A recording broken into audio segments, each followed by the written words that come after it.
Wow, what a weekend, huh?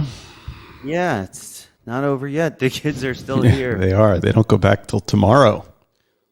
Nat, I'm reading this awesome book about anti-gravity right now. Really? Yeah. I can't seem to put it down. Yeah. Yes. We're starting with a bang rather than a whimper. Yes.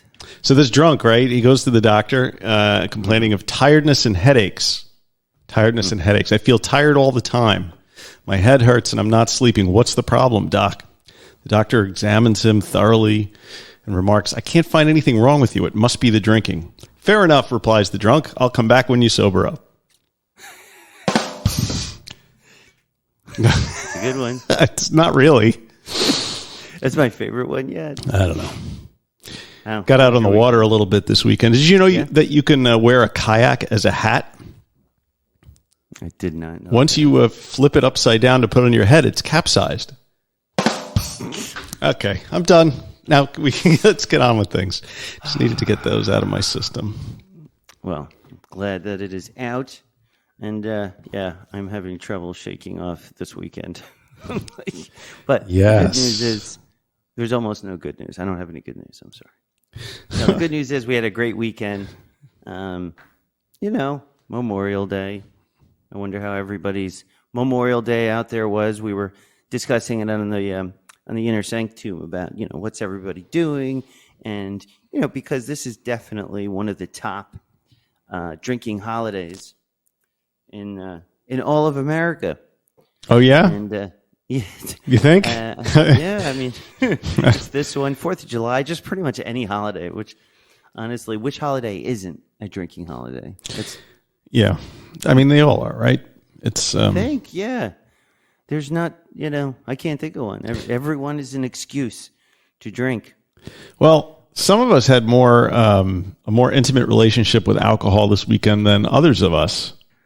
Isn't that true, intimate. Nat? I don't know if I would call it intimate, but maybe we should start the show. Oh, fuck. Yeah, okay. Do that first. And we're back. Welcome to Recovery in the Middle Ages, the podcast about two middle-aged suburban dads in their pursuit of life, love, and recovery. I'm Nat X. And I'm Mike R. And boy, do we have a show for you today on RMA. We discuss Basketball Junkie by Chris Herren and Bill Reynolds, but it is the story of Chris Herren, the famous addiction recovery speaker who started out as a phenomenal opportunity in basketball. He made it all the way to the NBA from a small town in Massachusetts, or was it Rhode Island? It was Massachusetts. Because everything was Boston. And we are joined by our very first installment of Meet the Monksters with the great Queen Liz of Monksterhaven, one of the longest standing members, and I shan't say oldest, but one of our oldest and dearest Monksters. Yes. She has been awesome just supporting us, and it's been so great recovering together with her. So we're excited to hear her story. All this and more today on a very, very special patriotic edition of RMA. Hey, your camera is shaking like a drunk's hands after a 3-day bender. Yeah. Like that? Yep. Just like that. Not that anyone will see the video since I'm not producing them, but I'll stop gesticulating. How is it shaking though? Like, I guess my knees are against the table. Oh, because I'm getting right up on the mic as one should in these scenarios. Yes. Okay. Do we know that this sounds? And we're on Zencaster again. I mean, the sound was fine last time, right? Yeah, I mean, my mic was a little low, but that can be fixed in the mix. Yeah. I mean, you're the one fixing it, so you tell me. Can it, in fact, be fixed in the mix? It can. If I get the separate tracks, I was thinking about it. Oh, I don't want to do that. Yeah. So I don't know. Coming back to you, this episode is brought to you by, who is it brought to you by this very moment? It's brought to you by SoberLink. Are we doing that this week? As long as they keep paying us, we'll keep tap dancing. All right. When you know better, you do better. But sometimes doing better depends on what tools are available to you. As two men in recovery from alcohol use disorder, we know how difficult it can be to seek help for a disease that's so stigmatized. If you're struggling to get sober, SoberLink can help. SoberLink's remote alcohol monitoring system was specifically designed to help in your recovery. It's not just some breathalyzer you buy at the store. Small enough to fit in your pocket and discreet enough to use in public or in front of your kids, SoberLink devices combine facial recognition, tamper detection, and real-time results, so friends and family know instantly that you're sober or not, and working towards your recovery goals. This system would have been a game changer for Nat and I during early recovery, when every bit of accountability helps. Yes. Oh, man. If I had something like this, if I had SoberLink when I was trying to get sober the first time, this would have helped me tremendously. Man, if only I could have SoberLink. Yeah, I really can't think of a better tool for tracking and sharing progress and rebuilding trust in relationships. Agreed. Yeah. Yes. Make 2023 a memorable one. Visit www.soberlink.com/middle-ages. And then Mike will your ages. To sign, I don't do that anymore. To sign up and receive $50 off your device. I wonder how much they cost if you get $50 off for mentioning us. Yeah, whenever you see that in an ad, it's like, get the first $1,000 off. I'm like, wait a second. What does that mean? Listen, that sounds expensive. It might be a little expensive, but can you put a price on accountability? I don't think so. I don't even know if it's expensive, since I don't know what it costs. I have no idea, but I do know that it's definitely worth it because we've heard secondhand how Grant, who was on the show last week, he got a lot out of SoberLink. I think he might still be using it, or did he I don't think so. He used it exactly how it's supposed to be used. And this was before they were our sponsor. And it was really just an opportunity while he was doing the right thing and while Grant, he was actually sober finally, but still, when your loved ones have seen you do certain things for a certain amount of time, like it took my wife and family a very long time to trust me, even when I was just getting in my car to go to the store. They're like, is it the store or is he driving to the Bronx? What store is he going to? Yeah, exactly. Is he heading? Is he going to the Herron store or is he going to the dairy barn? I wonder if do people know about dairy barns? Do they have dairy barns in their part of the world? I don't know if it's a national thing. The dairy barn, it's like a drive-through cigarette. We used to use it for cigarettes and beer. It's like a little dairy market type of thing, or like a Quickie Mart drive-through. My family used it for not cigarettes and beer. Typically, it was milk and bread and butter, that sort of thing. And you would pull up. And then there was this weird language you had to learn. They would tell you how much it was, and you'd be like, out of 20. And yeah, that's right. And they just come with your stuff and the change, so they didn't have to make that 10-foot walk to the register twice. Yeah.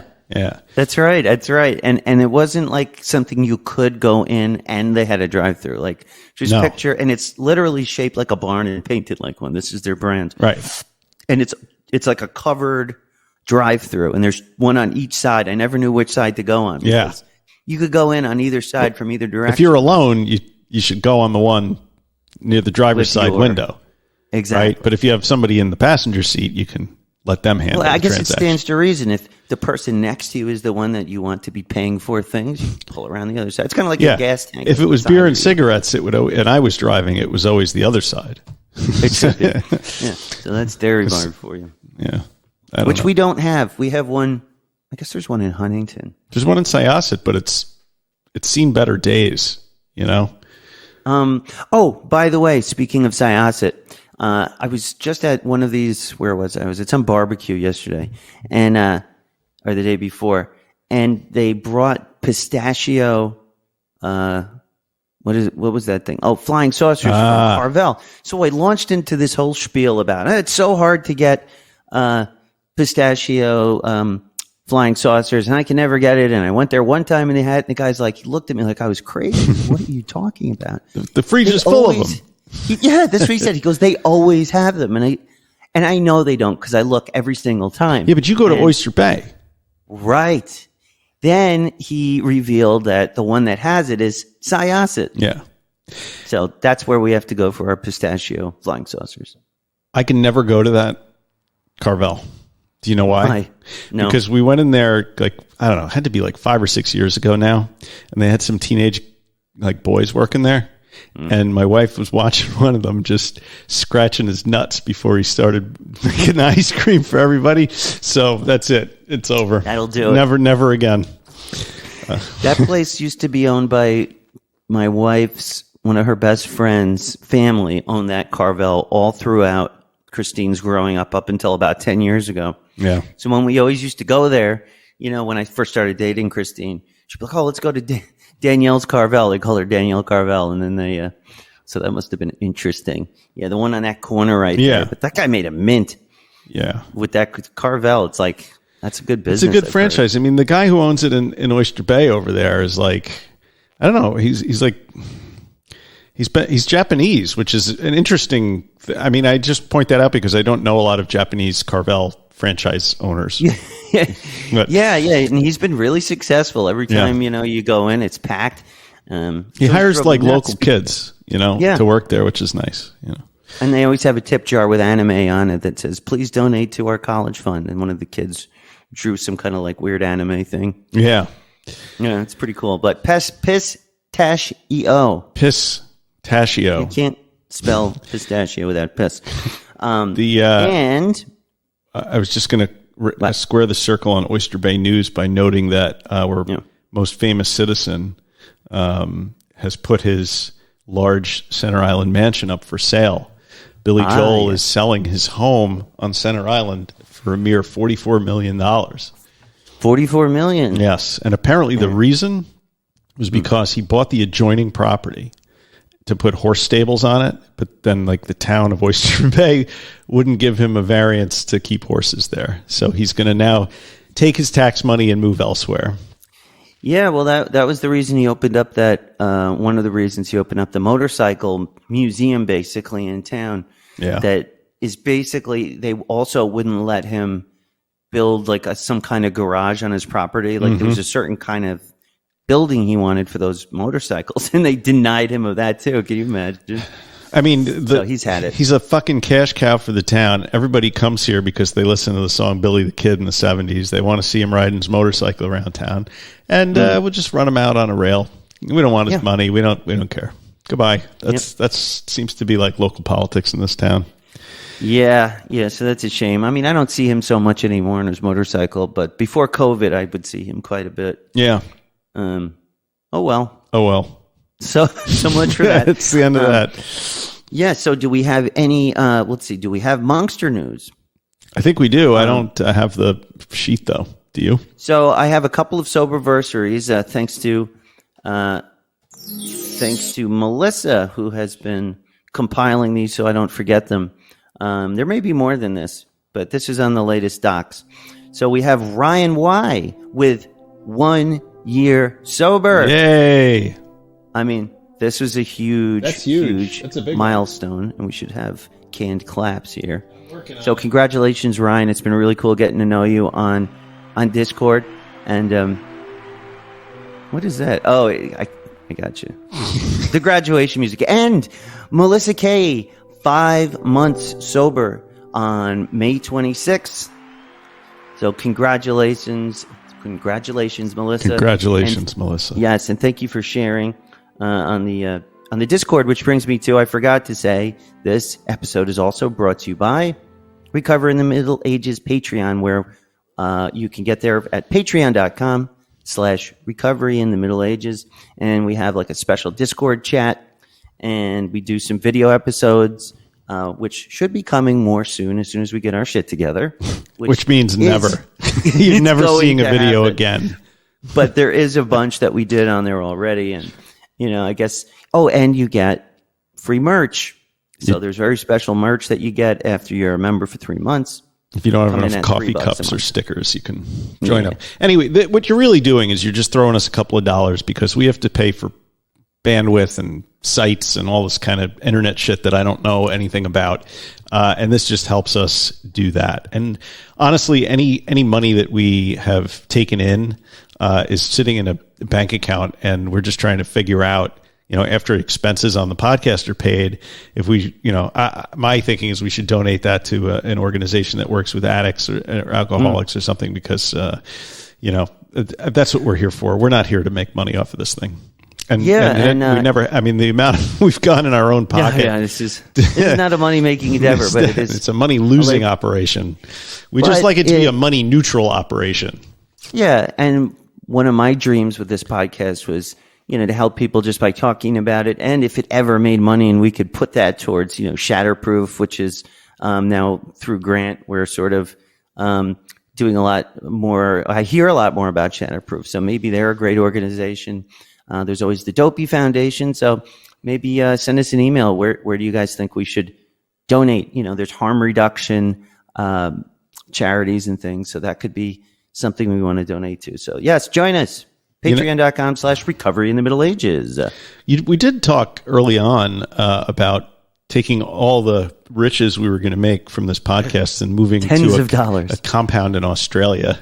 But, yeah, it's still, yeah, I do want a compound in Australia. For now. Yeah. No. Hey, what time is, are we getting Liz on 9? 9 o'clock. So okay. I got a email. Do you want to hear it? Oh, yes. Okay. It's called Monkster email, and I have not cleared this with the person that wrote in. So, mostly because I saw it the other day and I got kind of lazy and I haven't responded yet. So maybe I figured maybe we could just respond on the show. How's that? I won't Good identify idea. The person. Anyway, the title of the email is, I don't know, that's a new word. The title of the email is Scheittsburg. Mike, I'm only on episode 21. I would like to know more about alternative programs to AA. My first rehab was 38 years ago, and I have quit counting rehabs and detox. My longest time of sobriety was 5 years whenever I lived at the beach in Destin, Florida. I live in Pittsburgh and struggle in this town. Sidebar. I've been to Pittsburgh. I understand. Every year I get close to a year, I relapse. My last detox had 2 seizures and hallucinated white rabbits, shadow figures out of the corner of my eye, and someone always calling my name. LOL. Ooh. I looked at it as, hey, I haven't shot dope, smoked or shot meth, smoked crack, done coke, took pills in 6 years. I just seem to always get stuck with this alcohol thing. I enjoy your podcast greatly. That's why I don't want to jump ahead. I want to hear what you guys have to say. Thanks for having a voice in our age bracket. Rock and roll, RH. All right. Thank you, RH. Wow, a lot of stuff in there. Thanks for listening. Yeah. So what do you think? What do you think we should advise RH to do if he's looking for alternatives to AA? Well, I'd say listen to the show, but one of the first things... No, we're not a recovery program. The legal department says that we are not a recovery We have program. A lot of episodes on different recovery techniques. Yes, we do. A few alternatives that I like. If you're not a meeting maker, if you've heard in AA, meeting makers make it. So if you're not a guy that likes to, or a woman who wants to go to meetings, I recommend reading a book or listening to This Naked Mind. Yeah. It sounds to me like, because this would be a very non-committal, intellectual way to start, changing the way you think about alcohol. Because even though, with the white rabbits and the shadow people, and when you hear something calling your name, typically that's demonic. I would look out for that. Okay. But for me, like you said, it really did all come down to alcohol at the end of the day. I mean, I love this one, and my kids are home, so I'm taking it a little easy here. Right. But that was the main thing. So what was great about This Naked Mind, and we have a few shows on that, is that it started to get me to think about alcohol differently, and Mike has talked about that too, and it's sort of the focus of her book and program. It's that like once you pull the veil back on the big lie. Talk about a big lie. It's the lie that we've all been taught, basically, what indirectly, directly by watching, is that alcohol is this wonderful, refreshing, important part of our lives and celebrations. You can't watch football without drinking it. You can't go to a brunch without having a drink. And so it really sort of breaks the matrix, if you will. Take the red pill.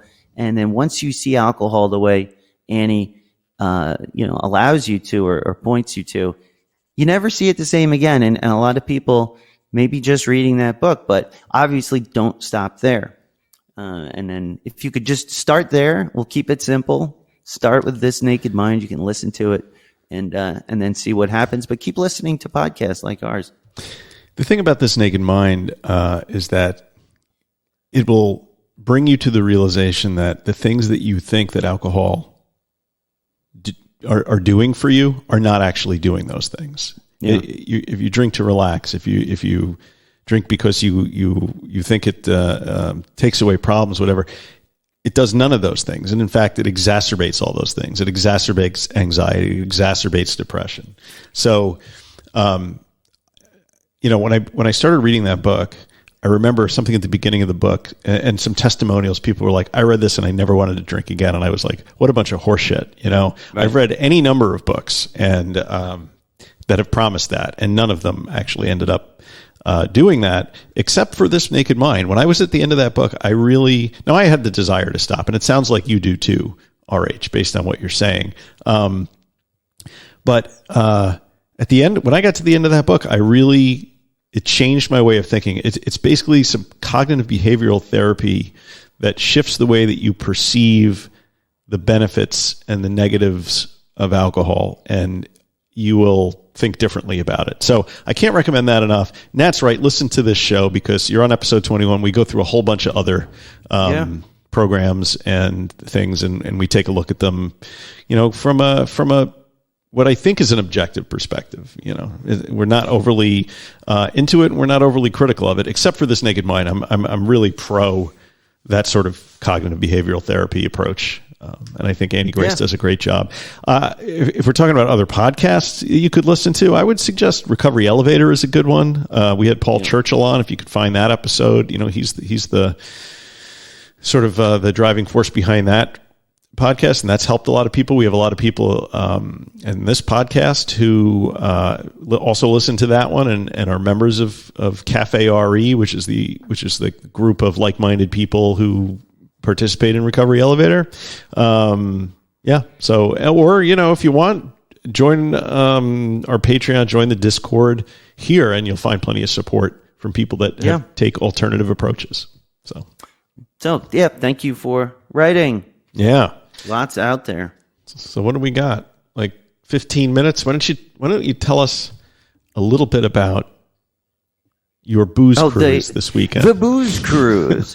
And it sounds funny when it comes out of my mouth too. Like I feel like Dave from Dopey was texting me about the show or something, his show, and I was on my way there, and without thinking, I just wrote, "Hey, I can't talk right now. I'm on a booze cruise." And then I thought to myself, maybe it just didn't sound right. Why am I so okay with this? Well, so here's what happened. My little guy, Max, my 9-year-old, has a lot of these friends. He's a kid with a lot of friends, which is sort of new to me. But they all seem like nice kids. But their parents are actually nice people, and they're all from out of town. They moved here. They're transplants from Queens, so they're like a different, they're a lot more down to earth than some of the others that we've met, So we've been getting to be friends with them, and my wife is very friendly with them. They're good people, much younger than, well, not much, but around 6 years younger than us. So they're sort of on their first 9-year-old, whereas, like with you and me, you already had older kids and I had the younger kids. So it's sort of like they're in a different mindset, but they're nice people. And so for one of their birthdays, one of the dads, the mom plans this, it's like a booze cruise. It's one of these pedal boats, a party boat. And wait, I called you have to pedal the boat? Well, it's not really a booze cruise. I call it that kind of mockingly, but it's really just a pedal boat. And you don't really have to pedal either. I don't know what the point of it is.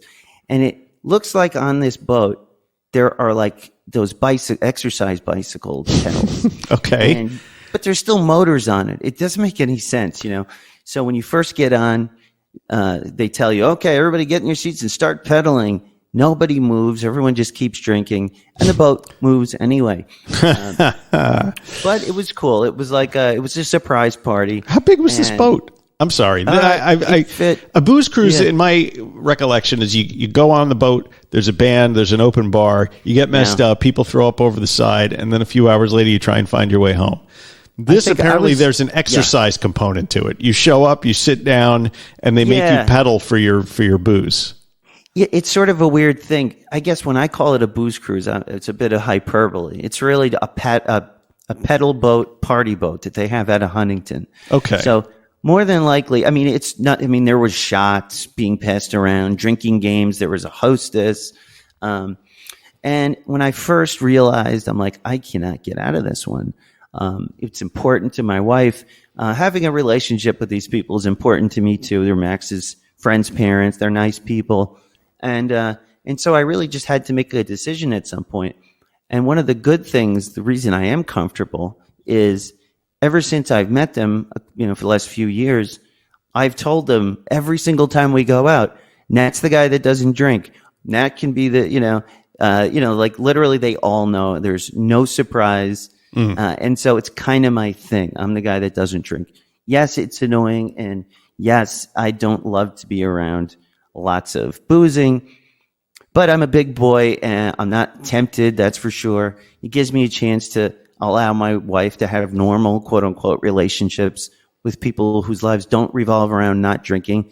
They're all relatively responsible types, you know.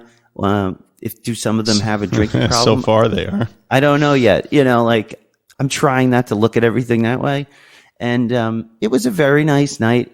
And for all of us, though, in our, mid 40s, I'd say 2 hours with the blasting music on a drinking boat was like 2 hours too much. Like it could have been 45 minutes, but by the first hour, we were all looking at each other like, okay, when is this? How long is this going to go? That's interesting. But everybody had a lot of fun. And, I was able to drive the couple of couples home. And,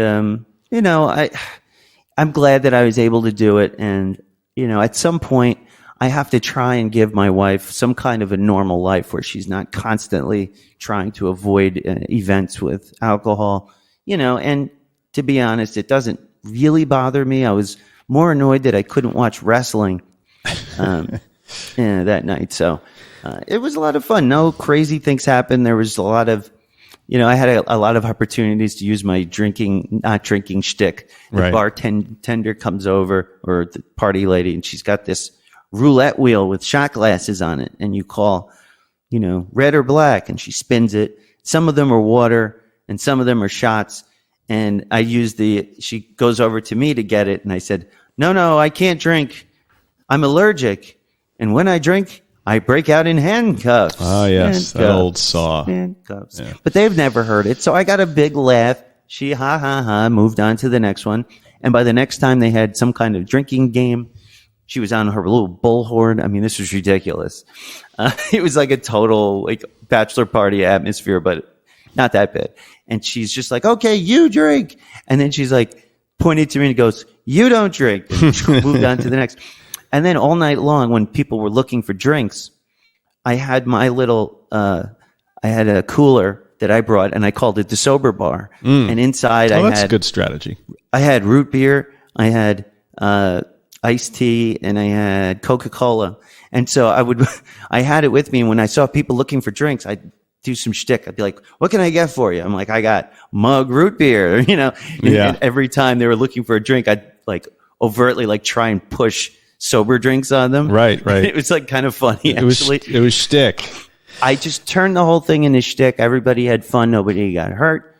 If you are still really struggling with cravings and things, I don't recommend going on these types of things. Yeah, booze cruise probably in the early days of sobriety, not the best idea. I avoided these things like the plague for the first 3.5 years. And the last 3 years when I was unsuccessfully trying to get sober. But I'm feeling like it says in the big book, once you have that white light experience, once you're on the other side, once you are recovered with an ED, you're free to go anywhere you like. Yeah, it's like having a magic spell or something. So it sounds like you were completely okay with it. As I was irritated on your behalf when I heard about your evening, and perhaps it's our age difference or something. Like the 10-year swing between you and me. It's like I don't want to go anywhere, regardless of it being a booze cruise.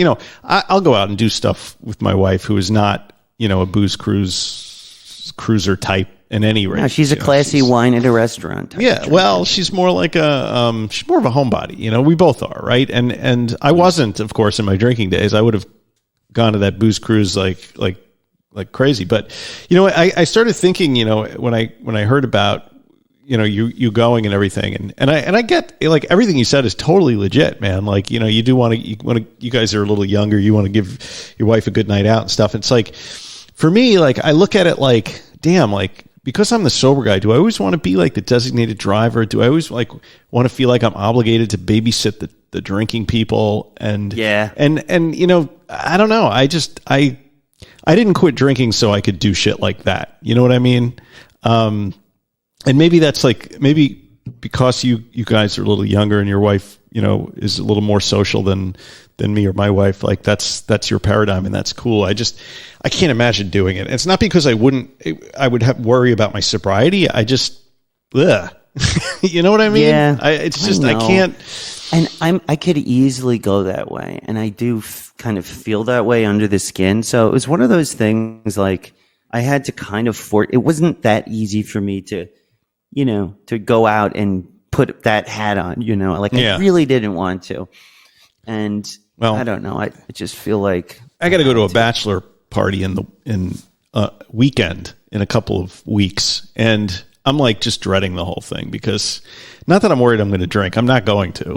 I know this. I'm not going to be tempted to. But I'm going to be around a bunch of people in their 30s that are there for the express purpose of getting fucked up, and to me that's just like the idea of that is just so unpleasant. And I will make the best of it. You know what I mean? I will, and it's a bunch of cops too. So like Jesus. Oh God. I will cops and prison guards.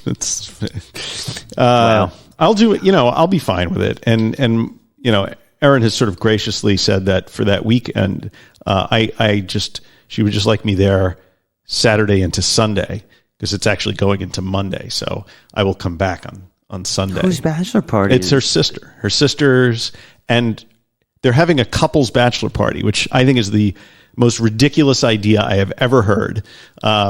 Because the very essence of a bachelor party is that the other party is not there. But so the women are going to go off and go to the spa, and the men are going to go play golf or go shooting something. So that's the thing. But I'm not looking forward to it. But anyway, quick. Yeah. It is what it is, right? Bachelor parties are rough. But like you, I'm just going to suck it up and do it, even though I don't want to. Right? Well, that's a lot of things in life, right? But nobody better ask me to drive drunk people around, because I'm kind of draw the line there. Like you want to drink, but you figure out the consequences of that on your own. Like don't make me stay till the end of the party because you think I'm going to drive you home. Fuck that. Right. Like nope. When I was leaving, I'm leaving when we're leaving, and if you need a ride, it's probably safer. But yeah, you're not staying till the end. Yeah. Just to drive these idiots home. No. That's why God invented Uber. I'm not an Uber driver. No. Well, I don't see. It wasn't bad. I don't see Liz yet in. We got a couple minutes. I alluded to a story on the Discord. I took the boat out on Saturday for the first time cool. this season, sort of a shakedown cruise, and I brought Ben out with me, and we did a little fishing, and I caught a sea robin, and he didn't catch anything, but it was nice just to be out on the water. I spent some quality time with my youngest. Yeah, that's awesome. But it reminded me of like a couple of years ago, and Charlie on Discord, I promised I would tell this story. So I'm like a new COVID boater, right? Like I got a boat during COVID because I figured there would be, everything would be shut down. We needed something to do that summer, as I guess the summer of 2020. So I ended up, I ordered the boat. I don't get it until the end of the summer. I take it out for the first time. Coming back to the dock. I don't know if you ever tried to dock a boat. Yes, I have. It's a nightmare. Yeah. So I'm very new at this. I'm pulling up to the dock in Oyster Bay, and I can't get because I'm on the wrong side of the dock. The wind is blowing the boat away from the dock, and I should have been on the other side, but there was this giant boat on the other side. So I'm all freaked out, and the kids and the wife are on the boat. So I pull the boat up to the dock, and I get what I think is close enough. So I step 1 foot onto the dock, and I still have 1 foot on the boat. And then the boat starts to drift away from the dock, and my legs start spreading wider and wider until inevitably I fall in the water between the boat and the dock. Yeah. And so there's this bigger boat on the other side of the dock, and there's a guy in his lawn chair kind of catching some sun, and his daughter's like, Daddy, can you help those people? You know, as my boat is like turning sideways and sort of drifting up to the shore. So he gets up and he looks over and he kind of rolls his eyes and he yells to Aaron, hey, throw me that rope, you know, because there was like a rope in the back so Aaron throws him the rope, which was not tied to my boat in any way. So she just throws him a rope. And he just at that point he's like, I don't know what I can do for you. So, so I'm in the water and I'm holding on to the boat, trying to push the boat towards the dock. And eventually I managed to do something like that. And Jack ties the rope off in the back, and the guy gets the rope, and we get the boat. But that was the kind of thing that that happens when you don't know what you're doing and you buy a boat. And I was reminded of it this past weekend because I'm back in the boat down the ramp, and I'm like jerking the car back and forth to try and get the boat off. I had taken the straps off the back, and what I didn't do was disconnect the front part. So there's another guy standing on the dock kind of watching me with this puzzled look on his face. And so then I try to release the winch, but because I've been trying to jam the boat off, it's really tight and I can't release the winch. Right. So I pull the boat up to try and release the pressure on the winch. But there was a line that was tied from the back of the boat to the dock. So it snaps the rope, and the guy's like, do you need some help? I'm like, fuck. Like 3 years later, and I still can't get the boat in and out of the water without some old Italian man helping me at the dock.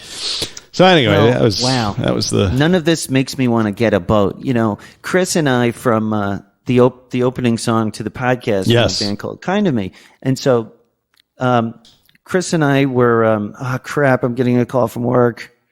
Okay. And back from that edit. Okay. So I did get a call from work. The only I don't usually pick up when it's from work, but when there's an active session today. Yes. It's all good, man. Do and so Liz did call. So I'm going to call her back. Okay. And then we can put her on the air. Let's see. Right. I have to do this with the phone. So here's the number. And now I'm going to call on the phone. Let's see. Oh, shit. Okay.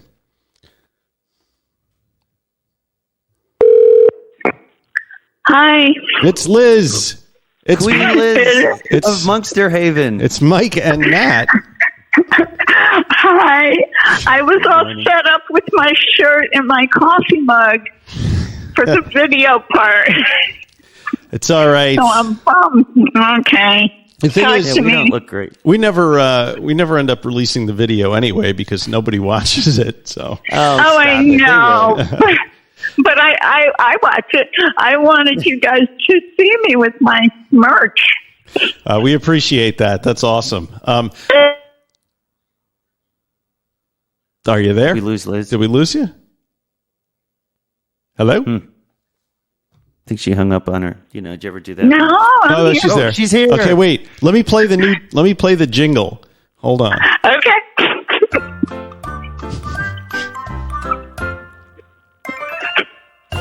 That's the new jingle for the Meet the Monkster segment.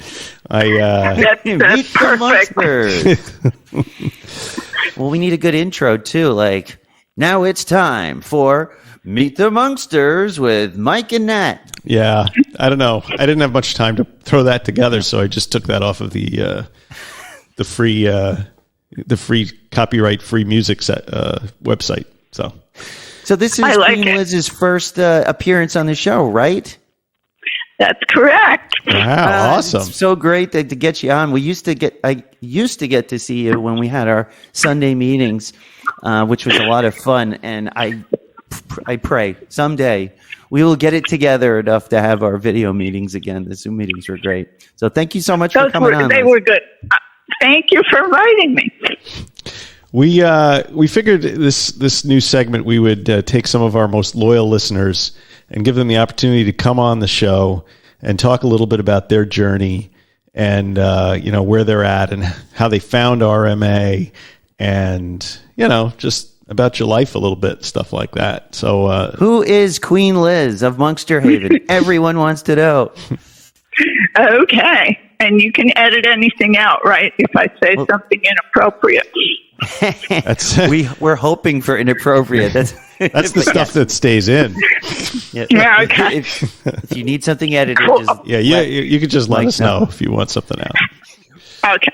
All right. So I think the only curious thing about me in my journey towards sobriety is why would anybody stop drinking when they're 72? May as well just go out, with a bottle. But I was basically a stay-at-home 2-bottle of wine drinker, and I'm small, and that was a lot. And I didn't get loud and go to bars and pick up guys and crash my car and get DUIs. I just passed out on the couch every night and woke up feeling like shit every day. And I felt like shit most of the day until about 4 or 5. And then it was time for more alcohol. And it was a really horrible way to live.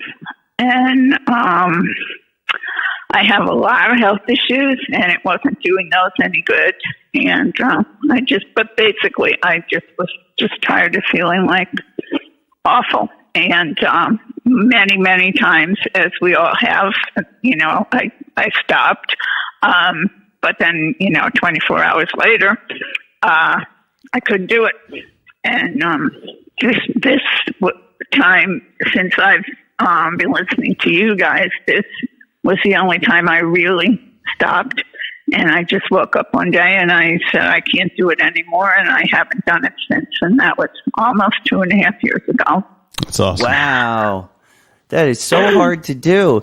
And people have asked me that too before. I mean, as far as a lot of people get to their 70s that I've met, and I have met some in recovery who, turn it around, and it does happen, but it's extremely rare because alcoholics don't usually live that long, for one. And two, like you said, you get to a certain point and you're like, what is the point? It's the same thing with people who like on your deathbed, would you take a drink type of thing? And I wouldn't. And some people say, well, what's the point? And it's like, well, you just want to be able to live your life to the fullest and feel your best every day. What's the difference if you're 70 or 20? My grandfather lived to 99 years old. There's a lot of life to live, and it's so great that you could see that and then make that change. Yeah, and one thing you guys will see, I know, Nat, you're in your 40s, Mark, you're in your 50s, and it's just, you're the same person. You're just in an older body. But you want to have fun, and you want to have friends, and you want to hike, and it really sucks that you can't hike as far or as fast. But, I'm like the same person I was in my 20s that's terrified to go to a party or an event, and alcohol smoothed the way. And since high school, when I was going to college mixers, and I had my first beer from a keg, and it was like, I can chill. It was always this bundle of anxiety. And finally, I found something to make it stop. And I used it, and I don't know if they say this in AA, but they say this in Smart Recovery, that you kind of found a way to maybe save your life or enable just living. That was your, I don't know what the word is, but it's like it's like your coping mechanism that the alcohol actually, without it, you may have actually just not been able to live at all. So that's exactly the word, and exactly right. Yeah. It's interesting to me, now that I'm, hitting on the other side of 55, Liz, that like, it really is true. Like when you're young, you look at older people and you think that, there's no like way you could identify with anybody who's like 40 years older than you. And then you get older and you realize that, while your body physically changes, you really are the same person inside and just like an older package, and that was really sort of eye-opening to me, But, because every once in a while I still wonder, like, when am I going to grow up? Like, when am I going to become an adult, Why grow up, Peter Pan? It's not fun. I know. I mean, that's why, I got on my rollerblades last week, and, me and my girlfriend went out, and I know people thought, who are these two old ladies on rollerblades? But, I was just talking to my wife about this. We were wondering what happened to all the rollerblading. Like, it was really big in the 90s, and then all of a sudden it disappeared. I know, and it's such, you should get them out because it's such a great workout for such a small investment. And I started rollerblading because I was a downhill skier, and I thought, what can I do to stay in shape in the summer to keep my legs strong? And so rollerblades fit the bill, and like I said, it's a great workout. But, Mark, you mentioned one time your mother-in-law showed up on her boyfriend's motorcycle, and she's in her 70s. Oh, yeah. And I'm like, I mean, that's just the way it is. So, I'm just like you guys. and the rest of the Monkster community. But, so I was sober curious. And there was a big article in the Boston Globe right around COVID time, which COVID just gave me license to absolutely go crazy. I've always just wanted to stay home and lay on the couch and drink. So that was like even more. It was almost encouraged. And so I started reading about sober curious events and books and whatever. I didn't really know about podcasts. And, I came across Annie Grace. And I guess right in the middle of discovering podcasts and books, I stopped drinking. But I started listening to Annie Grace, and I heard the episode where Mark was on, which was fairly early in my recovery. And I always thought I survived the biggest trauma in the world. Both of my parents passed away 5 weeks apart, and I'm an only child. And wow. And what about you, though? Wow. I said, this is worse. This guy survived that. And that just blew me away. It just really did. And I said, well, I know you mentioned you have a podcast, Recovery in the Middle Ages. And I figure, well, it's probably just for middle-aged guys, but maybe I'll listen. And I started listening, and I was hooked. And so I went back and listened to every episode, and, the rest is history.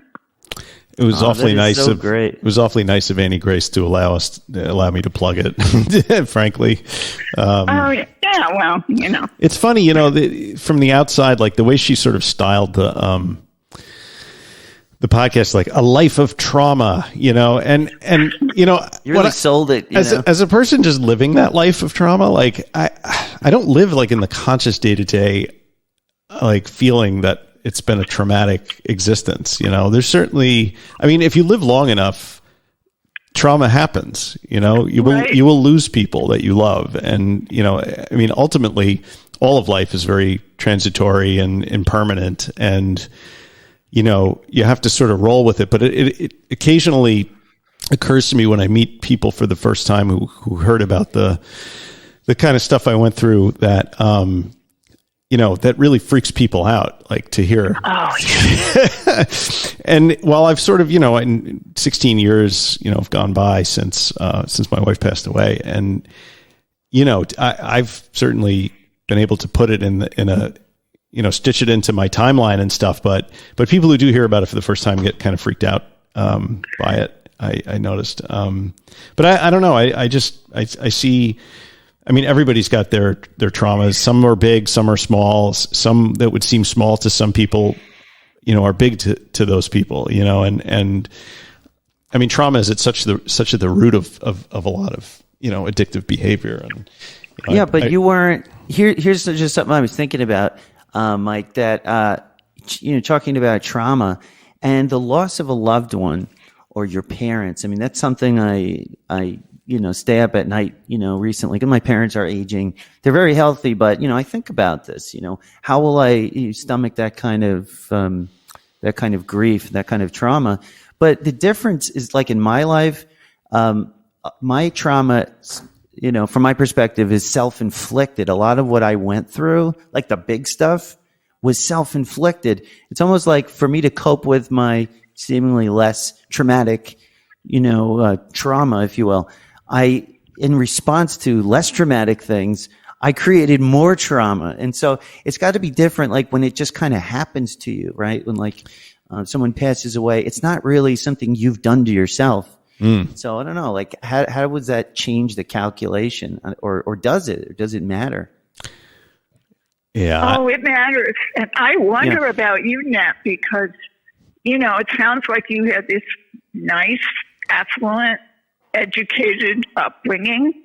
What the hell were you thinking that, I've done, right. I've done coke, but what were you thinking, putting a needle in your arm and doing all this shit?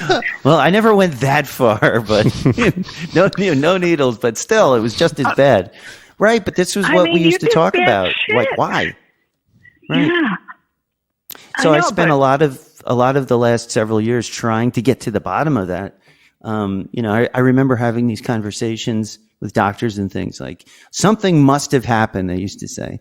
You're just suppressing it, and so I spent a lot of time digging deep, trying to find this, imagined trauma. And at the end of the day, I think part of what we've talked about on the show is how it's a maladaptive coping mechanism. And certainly I was coping with, anxiety, nothing like horrific, but I guess from my perspective going through it, this was devastating. And that's just, I guess it's all in your perspective, it could start with something as simple as anxiety, and you're just having a few drinks to get over the anxiety, and then that sort of feeds on itself. And then the next thing you're snorting heroin. I don't know. Right. Yeah. So sometimes it feels like there's a hierarchy too. When I first got into the rooms and things like that, I would hear about these horrific traumas people went through to get to the same seat essentially I was sitting in. And for a while I felt like, man, I do not belong here. And it took me a long time to allow myself to say, you know what, I need this too. And it's okay for me to need help here. And so it's interesting how, people are always keeping score, or at least for myself, I would keep score. He's gone through that. He's gone through that. And I never went through that. So I can't need the same kind of help. And it's an interesting, we all take different routes down the valley of pain, I guess. Liz, let me ask you a question. So you listened to me on Annie Grace, and had you stopped drinking at that point? Yes. And probably so for a month or two. Had you found Smart Recovery yet? I'm not sure. Probably right around the same time. And did you find Smart Recovery to be like a huge help? Well, huge, because I thought I've got to go somewhere, not just listen to podcasts and read books. Where can I go? And the only place I knew of was AA. Mm-hmm. And when I was in Manhattan in the 70s, and I lived there for a couple of years, and I went to OA meetings because I had a food issue. And then more recently, I went to Al-Anon because my ex was an alcoholic. Mm-hmm. They all have been. But and I did not like that 12-step bullshit. Right. I mean, sorry. It just, you can delete that. It just wasn't for me. And tell it like it is, sister. And I found Smart Recovery just because I was looking. I found a lot of things on Zoom, but I wanted something live, and so I was Googling like live alcohol meetings, Boston, and I found Smart Recovery right up here in Quincy, which I think, Nat, you said you have relatives in Braintree, just like 20 minutes from my house. Yeah, Aunt Ruthie. Yeah, and so I thought, all right, I'll go. It's going to be like this church basement with, you know, a bunch of like weirdos that aren't like me.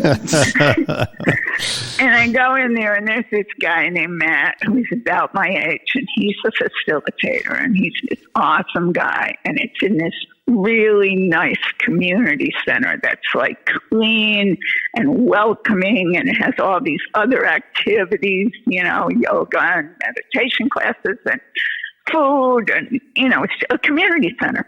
And it was just great. The people were great, and I introduced myself, and I've gone every single Thursday since, you know, unless I'm traveling.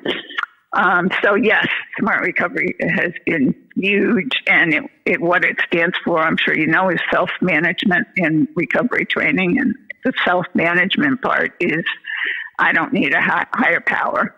I can manage my life with these tools, and they have tools like a cost-benefit analysis. If I drink, what's going to happen? If I don't drink, what's going to happen? Blah, blah, blah. Just, you know, logical things. But most of it is just the community and the interaction and the sharing, which, you know, we have that on Discord, which is really good. But being in person, that really helped me. Yeah, it's sort of the antithesis of AA in terms of, you know, there's no admission of powerlessness, because the very basis of a cognitive behavioral therapy based modality is that you do have the power to change yourself, right? Right. Yeah. Yeah, and I do. Willpower. And that's the antithesis of AA. I don't think it's willpower necessarily. Yeah, I don't know about that. This is what they call it in AA. I'm sort of being facetious, because when I was, and you may have found this too, in AA, taking your will back or doing for yourself is like the opposite of what they're telling you to do. The first thing you're supposed to do is admit you have no power. Give it over to God. And this does work for some people, but, you know, there's a lot of people like 15% of the people. Right. So, but there's like of the person who wrote, we read an email, Liz, just before you came on, at someone, you know, they're just trying to get sober, and, you know, they started listening and they wanted to know, like, what are the alternatives? People really don't realize it. And so I'm glad actually that, you know, we're talking about Smart Recovery now, because, you know, as far as RH, the person who wrote us, Smart Recovery really worked, you know, for Liz. And it's a much different approach. It's a cognitive, behavioral, and, you know, intellectual, and it works for a lot of people. We love, I think Smart Recovery is great, and it worked for Liz. I think it's great. But I think that the bottom line is the connection, you know, being with people. And that's the original Dr. Bob and Bill W. If we go back to the founding of AA and what started the whole thing, it's one alcoholic talking to another one. And so at the root of all of these, I think it's the connection that really matters. Yeah, absolutely. Yeah. But the connection, you know, with especially the meetup, hopefully at least one of you will come to San Francisco. But when I met Grant in Boston, and when I met Grant and the other folks in Orlando, it was just amazing. It was really nice. I'm so jealous. It's so funny. Like it's I feel like I want to do that. It sounds so cool. The Monksters and Liz are planning these Monkster mashes and meetups. And when is that? November? That's Veterans Day weekend. Oh, Yeah, man. November I would 11th. love to get to that. Tickets to San Francisco are relatively inexpensive right now. Yeah. They are. It's just, I understand you both have families and it's not that easy, whereas I just tell my husband I'm leaving and he doesn't care. Yeah, if I did that, it would be a very, very bad result. But, it can be done. And that's one of the things I'm trying to do more of, even though I have all these obligations. It's doing more things for myself. Put the oxygen mask on yourself first. But, yeah, it's so great that, we can get together and have that community. And I feel like it's going to get better and better as the show grows and people get to know each other. And hopefully it keeps growing and we can help more people. It's been a lot of fun. Yeah, I mean, you guys do so much, and it's not, like Paul Churchill, it's his full-time gig, and Annie Grace, hers, you guys have big jobs and lives and families, so we appreciate very much every moment that you give us. We appreciate it. Anybody listens to this at all. So. Yeah, but you can't get this anywhere else. Like, as far as, I've met so many people in recovery who will be in their 20s, even early 30s, and they say, it's over for me. My life is over. I've actually had, people have said this to me in their 30s. I have nothing left, and you go, what are you talking about? We've got, in my late 30s, I got it. Mike got it in his early 50. Were you 50? Yeah. Yeah, and you're 50. And then there's Queen Liz of Monksterhaven just making it happen.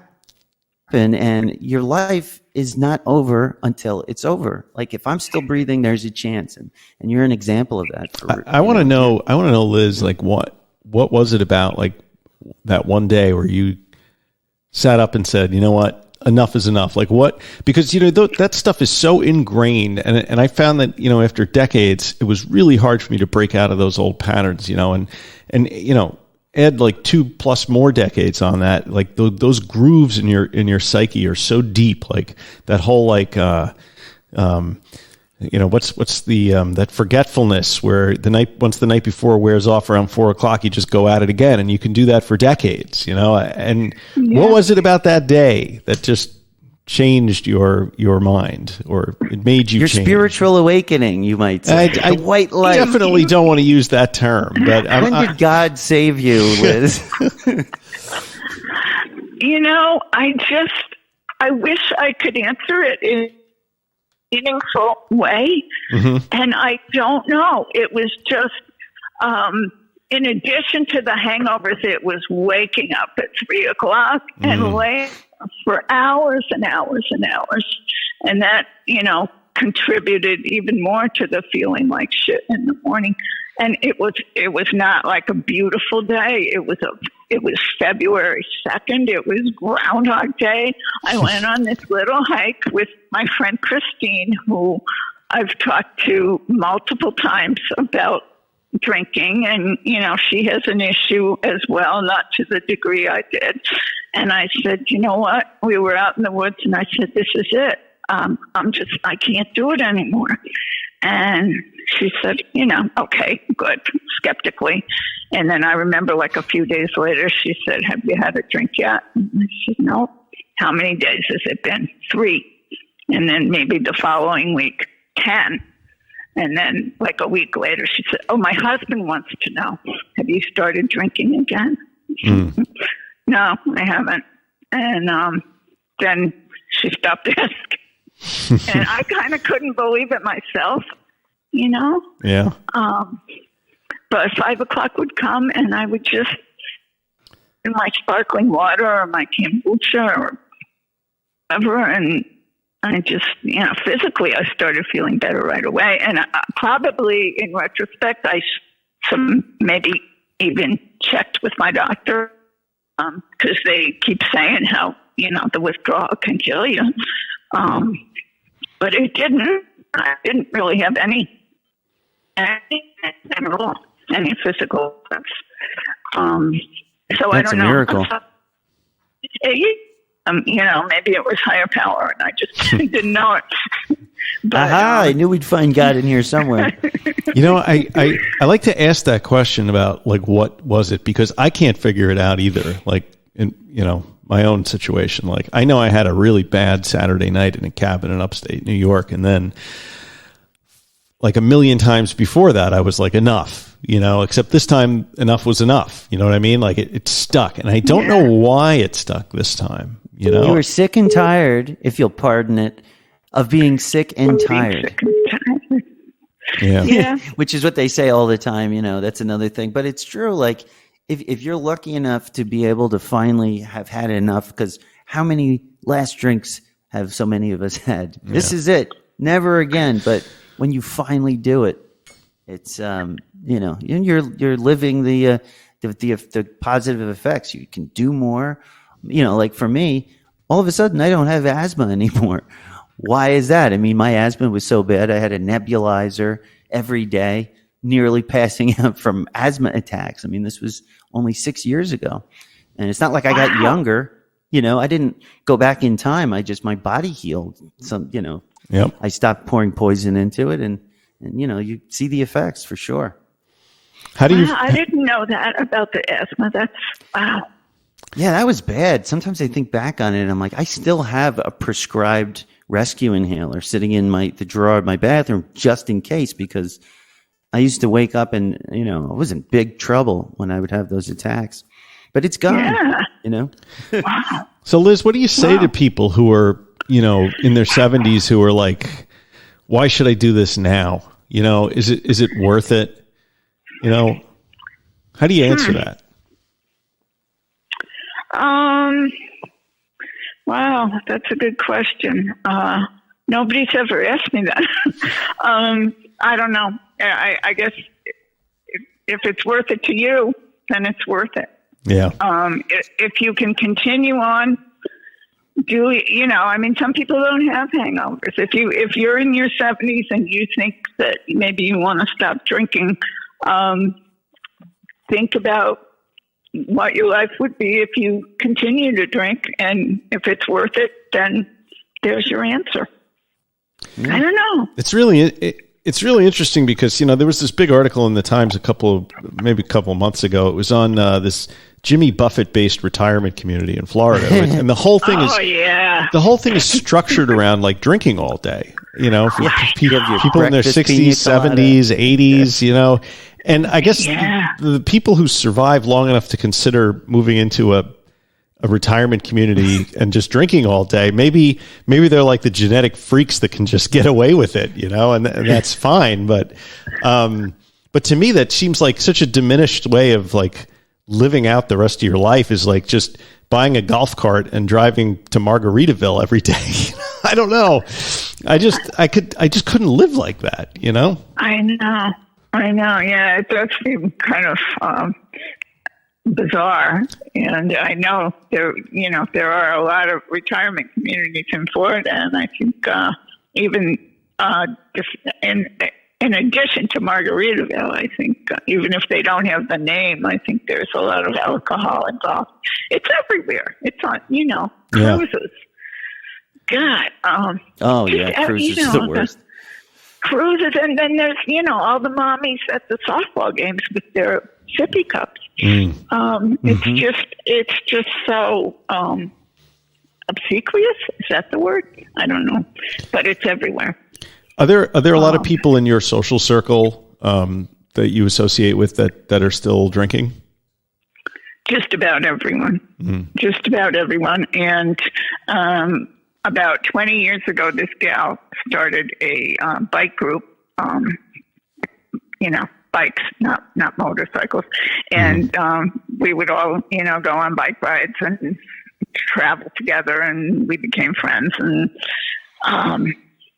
I realized that it was just all about the drinking. And I'm really not, I won't say I've severed these relationships, but I've really minimized them, because getting together just means consuming large amounts of alcohol. And those people are just not so interesting if you're sober. And I'm probably not so interesting either, and I don't You're a big bore. You just do things, like go for walks, enjoy the outdoors, do things you love without, being tired all the time. Who would want that, Right. It's just they get in such and that becomes the whole focus of all of the get-togethers. And book clubs are really, drinking clubs. You hear about that a lot. Exactly. And like Nat, you went on a booze cruise or whatever the other night. Did you have fun? Oh yeah, we talked about that on the opening. It was kind of interesting. It was one of those things that I had to do. Basically, it was like local families that are the parents of Max's friends and things. And my wife wants to have relationships with these people, and so it was fun. And, I just kind of used it as an opportunity to flex my sober muscles, and I had fun and I used it as shtick the entire night. So it was fine. I don't love to do it, but if I have to, I can get through it and have a good time. Yeah. Do you find that, in situations like that, Nat, like, these people a little bit from whatever, sports school and so forth, and then you get out and then they're all drinking and you think to yourself, man, I really wish I could communicate with this person like one-to-one, like when they're not drinking, because they seem like a very interesting person, but the alcohol is making it, is putting a distance between us. That's a question hanging in the air for you, Nat. Wait, what was it? Say it again. I'm getting old. I guess ultimately the question is, would you rather be hanging out with the drinking version of the parents that you went on the cruise with, or the version of them that when they're not drinking? Well, and does it make a difference? Well, for me,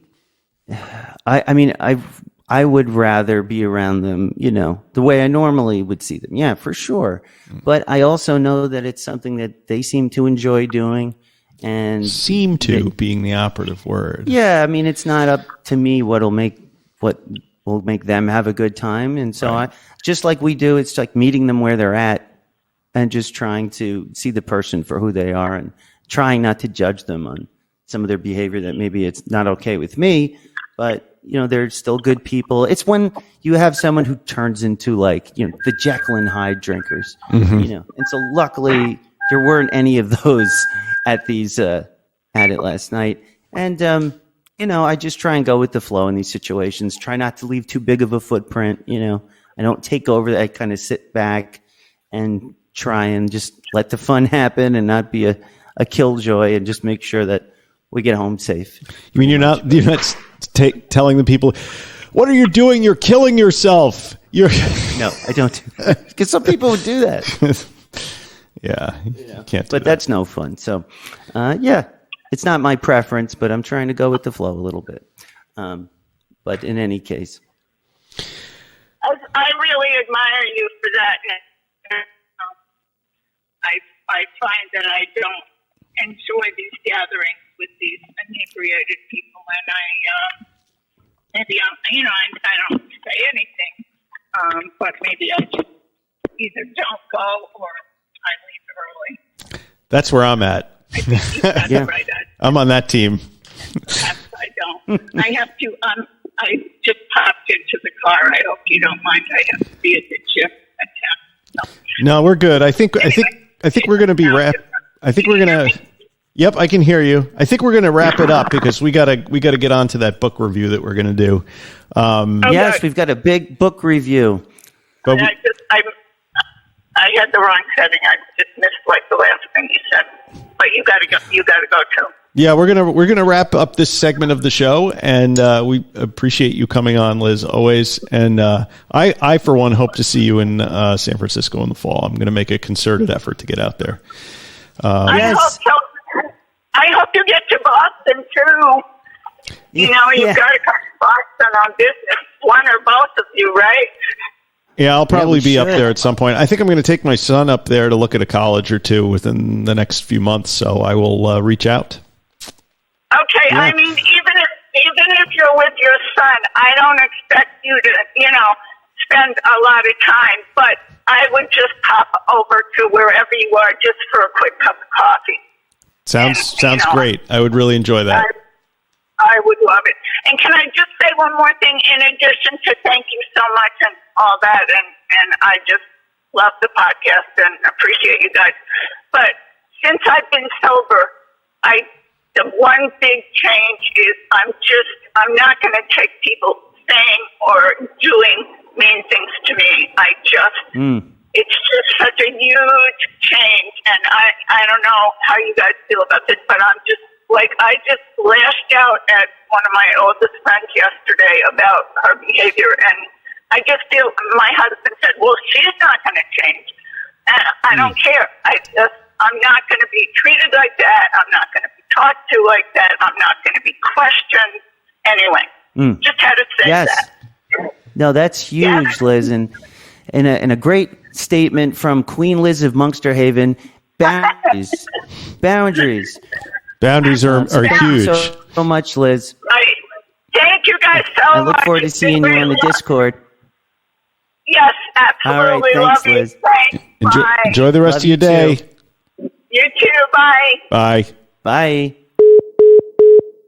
And that was Queen Liz from Meet the Monksters. Join us next week for another edition and another Monkster and their story. Thank you. And I think we should be right back after these words. Yes, we'll be right back after these words. After these words.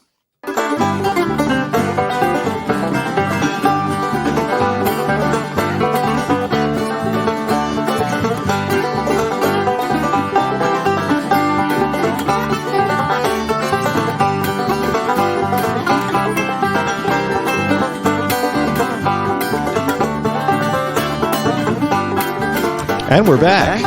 Yes. And we're back. We're back. I don't even know how long the show is right now because we had our intro and then the Liz thing, and now we're going to do this thing.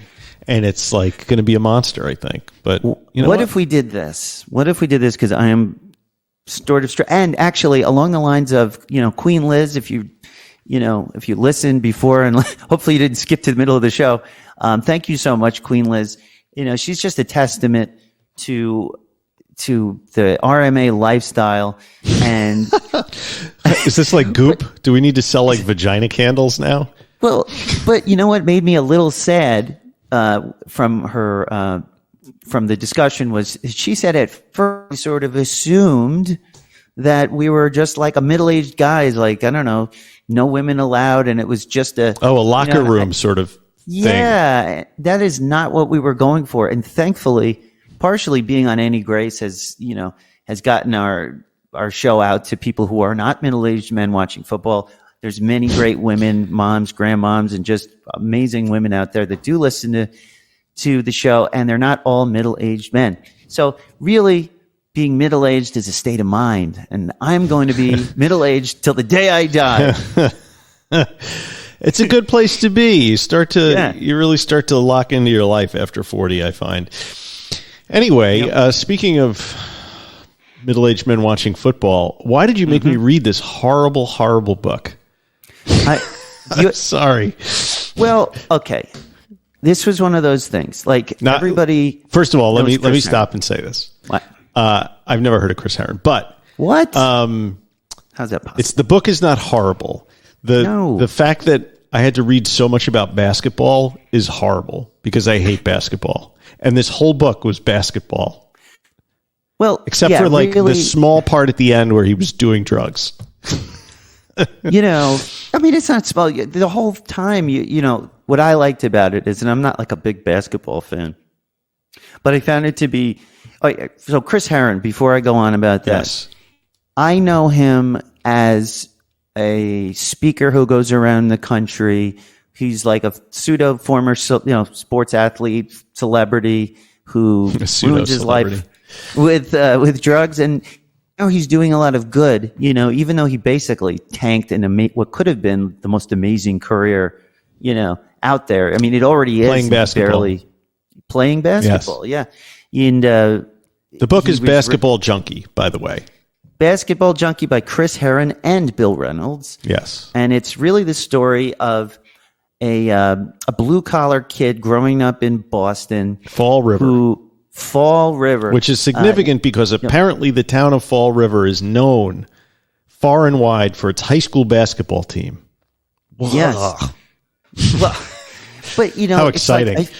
Listen, I felt like an anthropologist because nothing could be further from how I grew up than, sort of getting a bird's eye view on what it's like to grow up in this blue collar, white kids, as the minority type of thing, working hard and not really expected to get very far, especially in basketball. And basketball is everything. And it reminded me of how these football towns are in Texas. So I was seeing that parallel where, in Texas, and other states too, but high school football is like they have stadiums. Yes. And people watch their high schools, more than they'll watch their pro team or anything else, or even college. And so it's sort of it's a parallel universe, basically. And so I was just endlessly intrigued by this. Really? That was your reaction, was endless intrigue?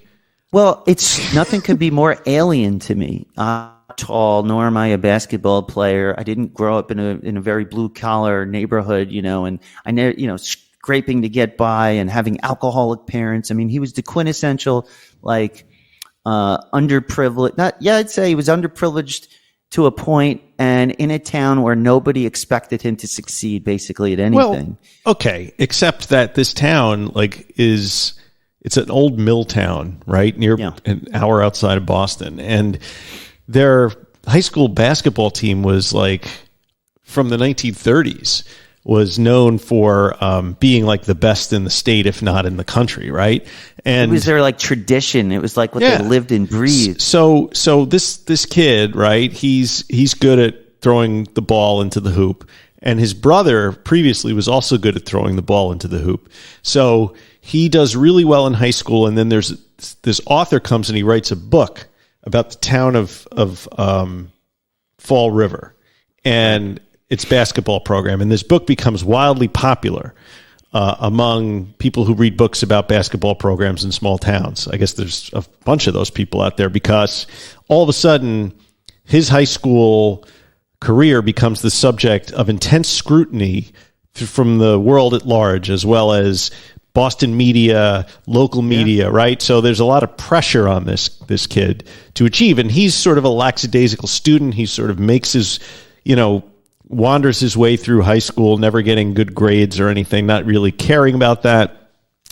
But he has a gift, right? And he has sort of a natural ability to play basketball, even though he's only 6'1". But I guess if you're 6'1", you do something called being a point guard. Not even sure what that is, but he's the quarterback of the offense. Is that what that is? Yeah. Okay. They bring the ball up the floor, and then they do the signals, and then they run the plays. And really great point guards, like John Stockton, or maybe he was a shooting guard. But in any case, you have to be smart. And he was 6'2", from what I 6'1" or 6'2". But he wasn't just. See, here's where he separates himself. Why is Chris Herren special? Like you said, they've been the best high school team for years and years and years, right? But they did not produce many guys who could break through, succeed through college, and then even get to not just any NBA team, but the freaking Boston Celtics. So he was sort of like what they used to talk about in boxing was the great white hope. And this is it's very racist and all of that. But this was part of sports back then, and he was sort of seen by, a lot of the working class Boston, people in his town felt like they were being marginalized. Like they could do the high school thing, maybe get into college, but for him to be such a transcendent talent, and despite everything that was going against him, like only being a 6'2" white kid from Fall River, the fact that it was like one of theirs is making it, and it was all on his head. And he sort of that's a lot of pressure. That's a lot of pressure. Right. And that's part of, I think, what drove this whole thing, right? He was the first from Fall River to make it to the NBA. In fact, when he was drafted by the Denver Nuggets. Yes, it's a right? huge The deal. Nuggets. In high school, he was named to the 1994 McDonald's All-American team, and he was recruited by just about every recruiter all across the country, but then he decided to go to Boston College, where he did no schoolwork and just drank and did cocaine all the time, failed out of Boston College, and then wound up out at Fresno State under the tutelage of renowned coach Jerry Tarkanian, who apparently has took the University of Nevada basketball team to the national championships. And but when he gets, this is the part where I thought was kind of interesting. He gets over to Fresno State, and he's with a bunch of basically sweat hogs, like all of these players that had issues. And that the Bad News Bears. Yeah, basically. the Bad News Bears, right? So this coach, Latrell Sprewell, who he mentioned, who was like a famous felon. And there was an awful lot of basketball name dropping, 99% of which meant absolutely nothing to me. I think I was supposed to be impressed, but I don't know. But he couldn't get his shit under control. Even when he was out there in Fresno State, he was going out all night. He was staying out till 7 o'clock in the morning. His drug of choice was cocaine and alcohol, and he got expelled from Boston College because he failed drug tests. That's why he left there. And then when he went to Fresno State, he got multiple suspensions because of the drug use. But despite all of this, despite the fact that this was also relatively common knowledge that anybody could have figured out, he gets drafted by the Denver Nuggets in the second round of the 1999 NBA draft. He played one season with the Nuggets, and then he got transferred to the Celtics, right? Now, somebody went into them when they were talking about whether or not they were going to renew his contract after the first year. They went in to the head office and they said, you got to renew him because you'd be crazy not to. He's a local kid, white kid with a shamrock tattoo on his arm. Yeah. Just the perfect person for to be a media personality in Boston, but in the background, everything was completely falling apart, right? Yeah, completely. And I mean, it's a real story about, I would call him a reluctant basketball player. I mean, he talks a lot about how he didn't really have a choice in his house, but to excel at basketball. His brother was this big star, and he felt tremendous pressure to try and play basketball. And unfortunately for him, it turns out he was even better than his brother. And it was this snowball effect. And I really felt for him because no matter how far he went, it was almost like, it was exactly like he was self-sabotaging. That's like he exactly did not what it want was. this. And to put a person in a situation where you're living everybody else's dream and the whole hopes and dreams of your family, generations. It was just way too much for this kid who really wasn't into it to begin with. And then once he started to, they throw drugs at him and he sought it out. And he began, like you said, many, many times, a maladaptive coping mechanism. This guy had what people would think was everything, not just opportunity, but, successful shots at opportunity that he continually would sabotage. And part of that, I felt for this guy, he's just thrown into this whole world where, he felt like, erroneously, of course, that he didn't have a choice. And so his only way of coping with, everything was he started to use drugs, he started to drink. And sadly, he was married with children, and then he dragged them all over the world. Well, this guy had like freaky natural talent because his work ethic wasn't really all that good. But he had multiple opportunities to, what I thought was interesting was like in the NBA, like you can't really come out and talk to a coach or talk to the front office about the fact that you have a problem like this because the NBA is just a money-making gambling too. It's a corporation, right? And if you're not producing, then you're out. And he talks about the sort of the merry-go-round of the NBA. Like if you're, people hop in and they can't handle it after a couple of years and then you're gone. And there's always going to be 6 people, to take your place. But this guy, he had a lot of friends, both inside the NBA and all these other basketball organizations. And it was amazing to me is like most people who go down the rabbit hole of like heroin abuse and so on do not have as many lifelines as this kid was thrown over the years that he was dealing with his problems. I mean, people were offering him jobs. People were, offering him a place that he and his family could live. I mean, when the Celtics decided not to renew his contract, he went off. His agent got him a job in Italy, making $15,000 a month playing like basketball, and he couldn't handle it there. Then he went to China, and then he ends up finally, the last stop before he retires, he's playing for 400 people in a gym in Tehran, in Iran. Yeah.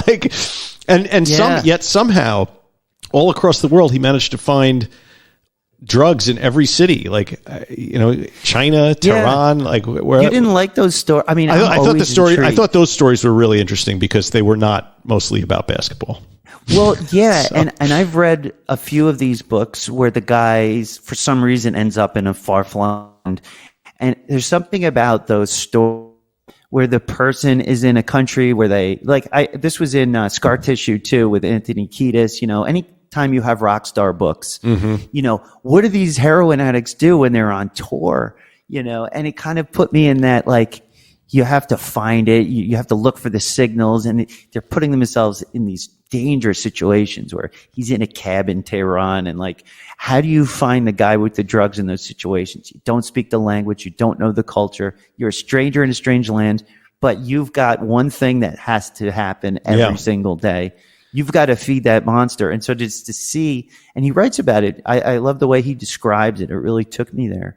How an addict gets himself through. Not only that, he then plays basketball games. That's what I really don't get. Back out. The guy is he's in China or Poland, and he can't get his hands on any opiates, so he's getting dope sick, and yet he still wakes up and drags himself to the basketball court every day. So I spoke earlier about his work ethic not being so great, but maybe I had that all wrong, because it seems like you have to put a colossal amount of effort into playing basketball under those circumstances. And if you've ever been dope sick, imagine yourself with the worst flu mixed with the most horrible anxiety and panic attack, simultaneously with, restless legs, and you can't sleep, and you're sweating, and then you're cold. It's like menopause with the flu, it's just a nightmare. And so to get yourself through a basketball game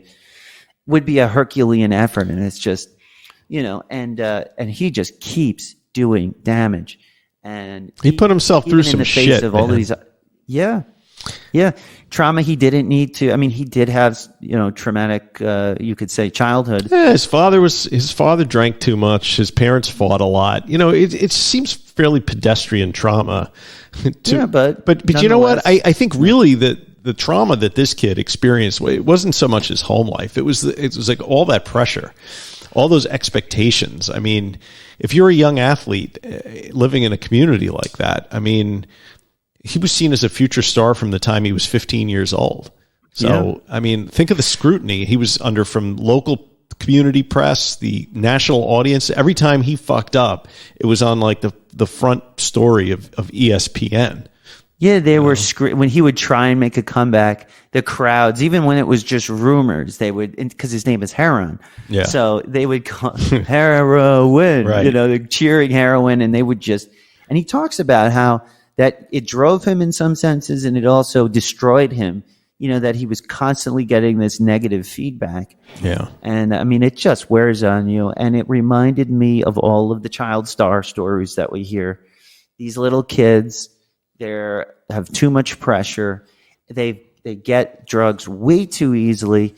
No matter where Chris Herren went, he was you'd hand him stuff, or if he had money, he could easily, he tells stories about after he was back home and he started going to this one drug dealer's house. They were all big fans of his. Yeah, I have your picture up on my wall. Yeah, man. I've got your poster. And once they realized I was just another junkie, you could see the sadness in their eyes. They did not want to see their hero like this.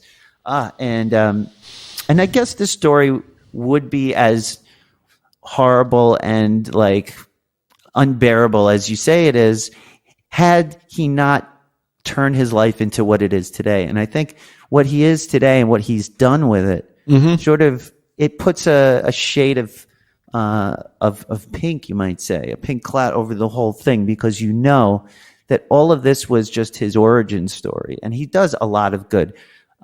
He started a big basketball camp, and he tries to coach kids in a way that they're not really tying their identity and self-worth to their sports performance. Even though he's hired as a coach, he doesn't coach that way. And I thought that was really cool.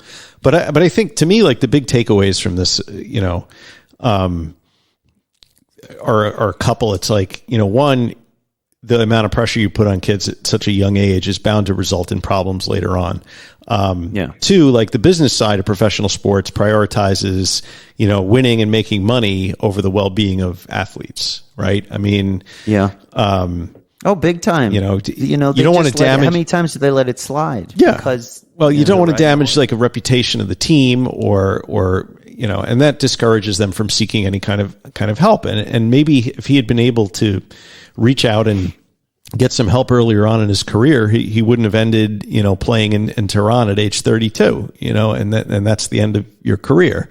And like, there's also like such a lack of mental health support for athletes, they'll give him bling and jewelry and money and cars, but without proper mental health resources, like you have all these guys going to substance abuse. And you hope that these days it seems like mental health care is becoming more acceptable and less of like, you're a wimp and therapy's for women or something like that, which I have heard over my entire life, or what are you, crazy?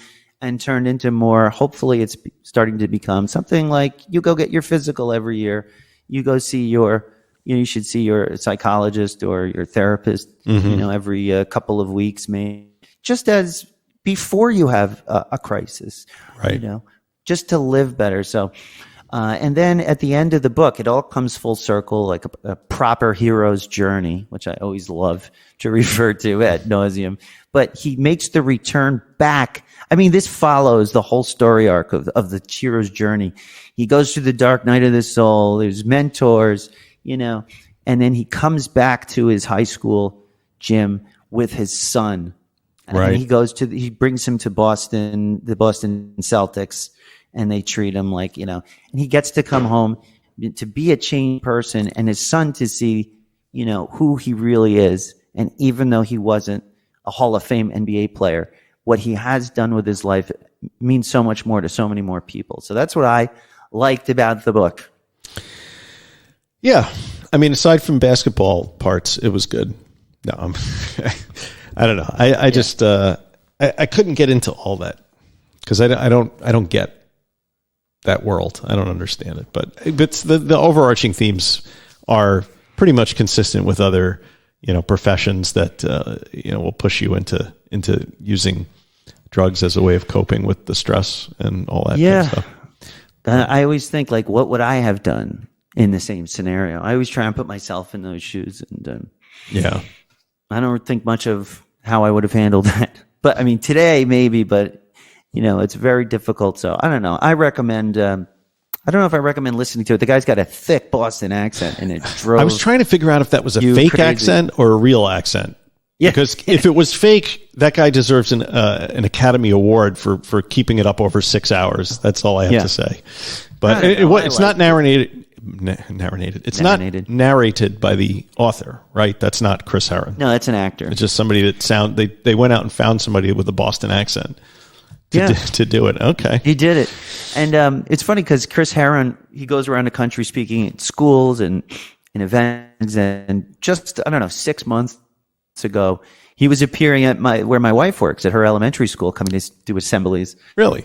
And I couldn't put it together. She said, "Oh, you want to come?" And I don't know, I thought it would be weird. I had my social anxiety about it, and I go, and now I'm regretting it.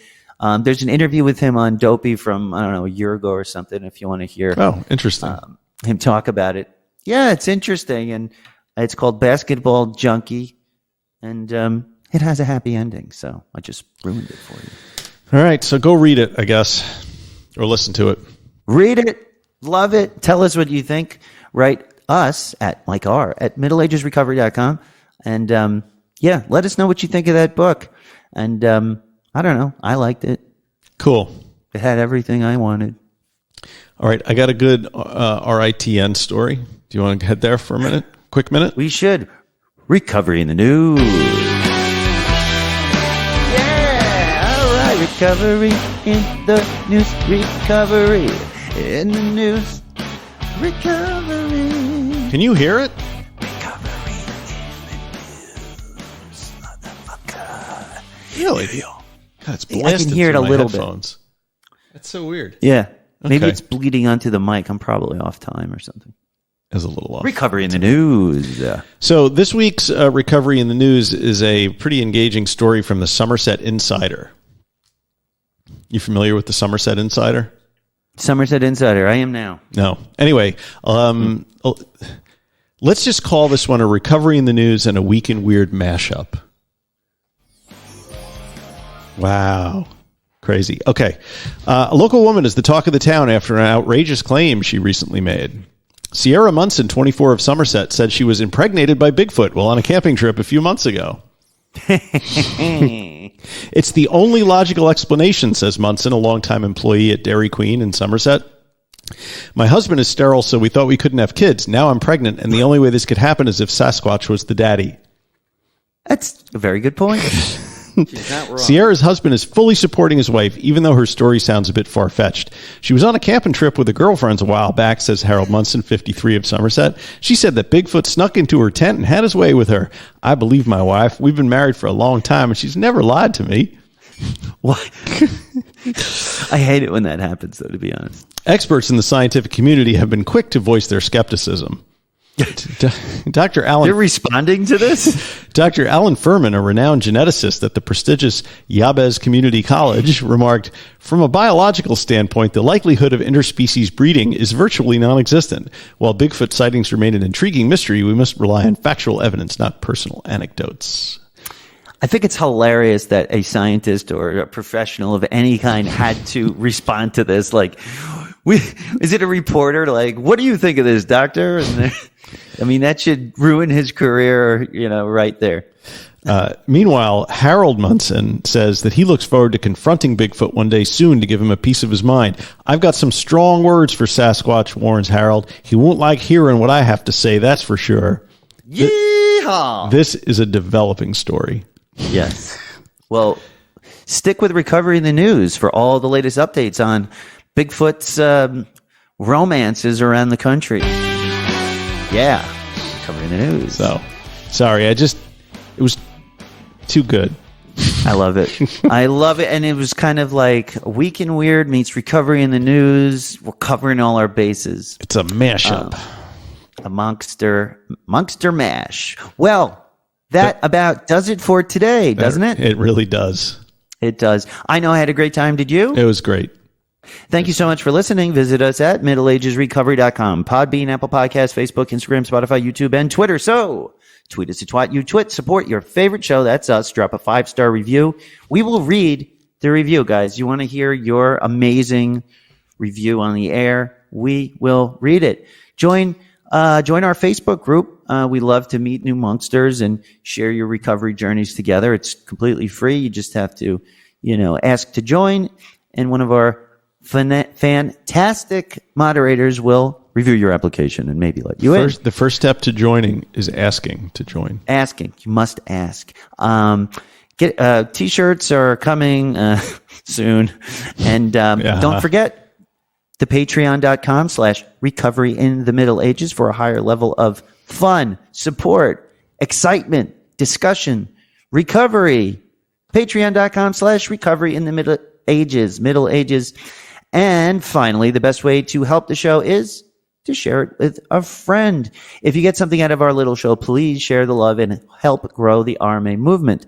And as we say, non proficiat perfectum. Progress, not perfection. See you next time. Stay fresh, cheese bags. Be Bye. good. Also be good. All right. Yay. Yay. Off to the salt mines.